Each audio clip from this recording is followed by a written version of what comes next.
Hey y'all, it's Summer with hammondsnest.com, and I challenged myself to go scoop up a few things I already had in my craft stash to show you a really easy and cute idea and kind of an unexpected application of a rub-on transfer that I got from Dollar Tree. That'll be towards the end of the video, but here's what I'm working with. You saw the two little boxes. They come with the inserts. I'm not using those. You could actually make a whole nother one like this, just in a different size if you wanted to. I stained it with an espresso water-based stain. Wiped that back, and when it was dry, I used some liquid nails here and some hot glue to attach two of the boxes together. I'm clamping them while I'm working on them, and then we're just going to give this a cool looking paint finish. So on top of this stain, after it's dried, like I said, I'm using a Valspar Crackle medium, and I'm just doing a light coat. I want a really kind of faint, small crackle, more authentic looking, I guess you would say. And so I'm going to let that dry. And this is actually a really important step to the rub-on transfer technique you'll see at the end because of that crackle in the middle of a paint and stain, because we're going to go back and put some paint on it. Now I've got some assorted caps. I picked this package up at Walmart. It actually comes with 8, 4 big and 4 small. I'm using the smaller out of the package. Stain those the same color. Now I'm grabbing some plaster chalk paint. It's like a little bit of an off-white, and I'm putting it over the entire little crate box thing we've created. And as that starts to dry, you'll see really small, fine crackles as that glaze, that crackle medium is kind of reacting with the chalk paint. It looks really good, but I'm going to take it a step further, and I'm going to take my little micro sander here, and I'm just going to kind of distress in a few different places. That crackle along with a little bit of distressing and that really beautiful stain look makes for a really, really pretty finish. I love it. Now, I do want to say that I'm not sure that they make that exact crackle anymore, but something similar will work for this technique. The next step is going to be to make sure that you have any type of residue off the top as best as you can from the sanding. And now I'm going to pull out those rub-on transfers, which are like stickers from Dollar Tree. I'm going to cut out just the Farm Fresh Flowers part here.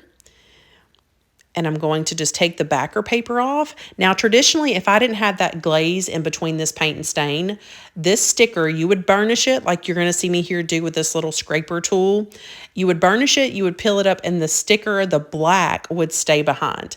But what this is going to do actually is pull up the paint, leaving the image of the sticker. So the sticker is still on the sheet, but I love how it looks because it's stained. You could do this with a number of techniques with some temporary type vinyl if you wanted to cut something on your silhouette or Cricut. It just really looks good because it let that stain show through, and it looks super vintage and old and rustic, and I just love it. So now I'm taking those cat feet and I'm putting them on the bottom with some hot glue. I've got some floral foam that was just cut and put into the fit in my little boxes as best as I could. And those two pieces were kind of loose, so I put some hot glue on those, but the other ones were pretty good in there, so I didn't have to worry about that. And now I just have a few floral stems that I picked up. I think the white ones came from Dollar Tree, and then the yellow ones came from Dollar General. And so I'm just kind of clipping these off and filling in, trying to go for some varying heights. You'll see better on the end shot, kind of just the varying heights and how it all does look full. And I'm not going to have much of that green floral foam showing after I'm done filling all this in, but as a final touch, I will pull out some gray Spanish moss and just fill it in. Not only does it, cover some of the green floral foam that might show, but it adds in a lot of really pretty texture, goes with that farmhousey vintage look, and I think it is really looking really nice. And I love this pop of muted yellow because this is not just this super bright yellow, and I really do like the way the colors look together. I look for florals wherever I go because you just never know whether they're $1 a stem or $10 a stem. Sometimes I just look for the ones that look more realistic, and the muted colors, of course, are more of what I look for.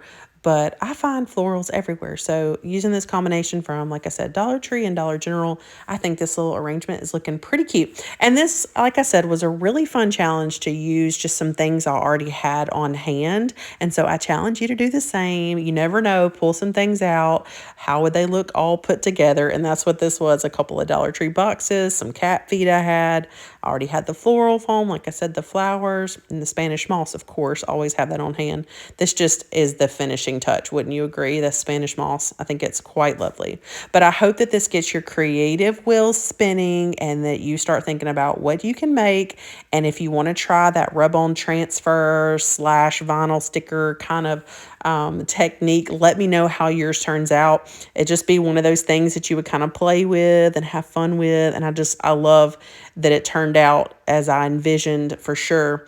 And I hope you have a really great day. I appreciate you for taking the time to watch this video. Hope that you'll visit my blog at hammondsnest.com for even more creative ideas. Have a blessed day.